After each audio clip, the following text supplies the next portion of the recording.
السلام علیکم مینوال امید لرم چې تاسو به ټول روغ جوړ به وئ. عزتمن مفتي سردار حدیث صاحب باندې چې توجه باندې مشهور دی، عزتمنو په ده باندې چا قطعانه حمله وکړه. مینوالو غټه خبره دا ده چې دغه قاتل ګرفتار شو. راځئ مینوال چې تاسو ته موږ په دې ویډیو کې وښیو چې دغه قاتل آخر څوک ده. ټول معلومات تاسو سره په دې ویډیو کې شیر کوم. موږ سره دا ویډیو تر اخره پورې ګورئ چې تاسو ته پوره معلومات در ورسېږي.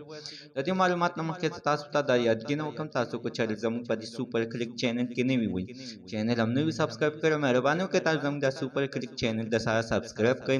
خوا کې ورسره د ټلۍ نشان ووهئ چې هره یوه نوې معلوماتي ویډیو تاسو ته په اسانۍ باندې در ورسېږي. عزتمنو مفتي سردار حدیث صاحب چې دی نو په صوابۍ کې نن پروګرام و.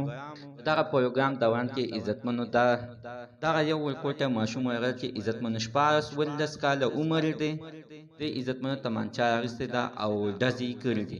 د دغه ډزو په دوران کې عزتمنو مفتي شاه منصور ولګېدلو او عزتمنو او نږدې هسپتال ته یوړل شو. مفتي سردار حدیث صاحب عزتمنو بچ دی.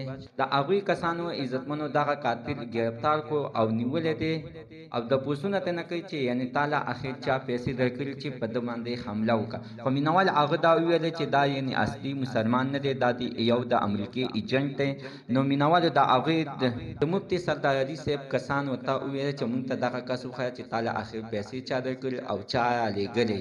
نو مینوالو دغه کس چې دی نو تر اوسه پورې کسان لا نه دي ښودلي چې ویې نو مینوال دغه ویډیو به موږ تاسو سره په دې ویډیو کې شیر کوو.